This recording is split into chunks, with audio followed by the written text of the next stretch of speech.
the station that's on your side. This is News 12, NBC 26 at 11.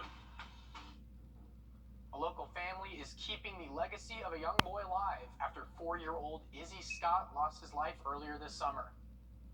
And today, the Izzy Scott Foundation celebrated their start of the organization with a benefit concert in Grovetown. Our Sydney Hood was there to learn more about their mission and joins us live now in the studio.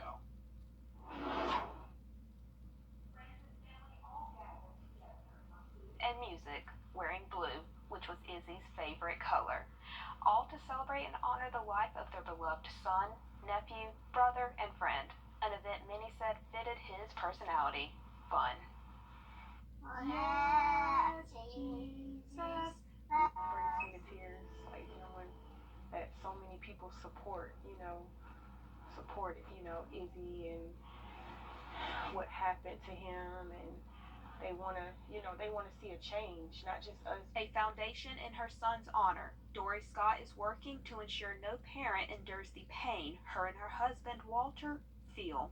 Israel really loves water, and I'm sure there are a lot of other children that do as well. We just want to make sure that all children are educated and take swim lessons safely.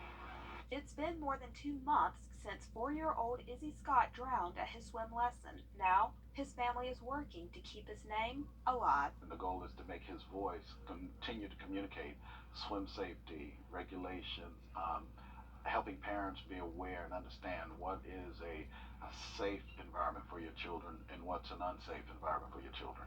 So it's about communicating to parents all over the world. And that is the goal, to spread Izzy's story and save another family from living through a tragedy. Izzy's Law. Izzy's Law. That's why we are here. We're looking to keep his name going, and we also want to make sure that this doesn't happen for any other families. That's right.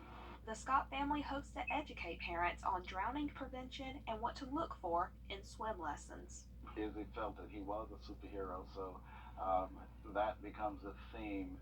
Izzy is our superhero in making people aware about issues in swimming. Today was the first step in building the Izzy Scott Foundation. Donations can be made to mcsgfamily.org or give through the Macedonia Church of Grovetown. All proceeds go to the family as they keep Izzy's memory alive. Thanks for that, Sydney. Moving on to North Augusta, the mayor there announced how city plans tomorrow and hot and humid once again for your Sunday. We'll talk more about your forecast in about 10 minutes. Thanks, Mikhail. New developments in the FBI investigation into former President Donald Trump. A federal judge in Florida suggested she may appoint someone to review documents removed from Mar-a-Lago. The Trump-appointed judge did not issue a blanket order, but instead said she had a, quote, preliminary intent. An off-duty FBI officer was involved in a shooting in Washington, D.C. this afternoon. Fortunately, no one was hurt. FBI police officers are responsible for the security of Bureau agents and facilities. It's not clear what led to the shooting, but we do know the Bureau's inspection division is expected to figure that out, which is part of standard practice. In Texas, families of victims from the Wrdw school shooting gathered at the Texas state capitol today.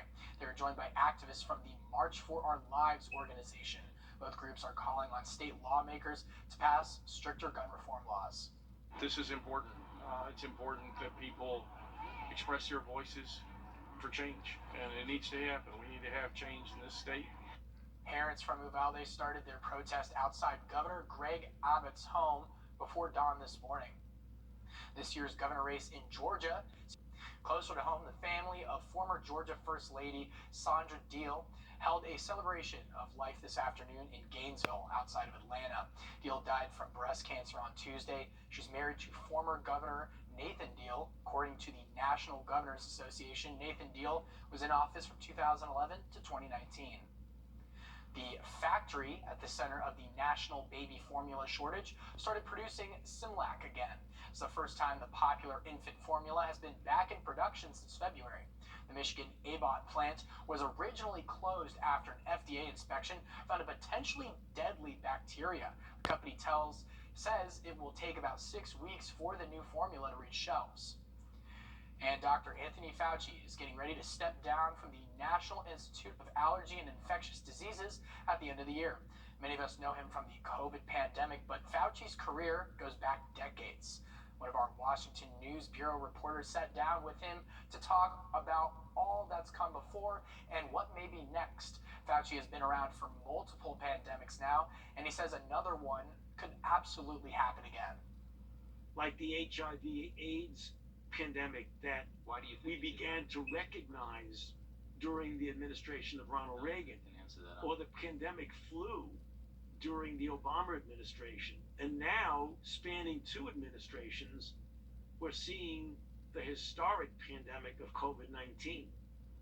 As for what's next, Fauci says he wants to keep writing, lecturing, and inspiring young scientists.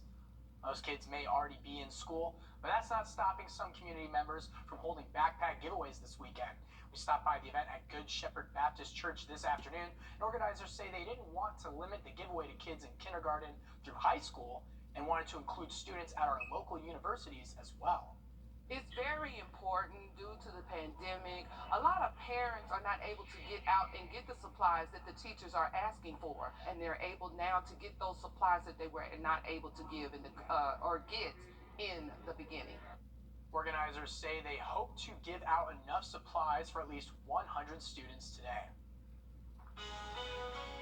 And a great initiative right there. As far as temperatures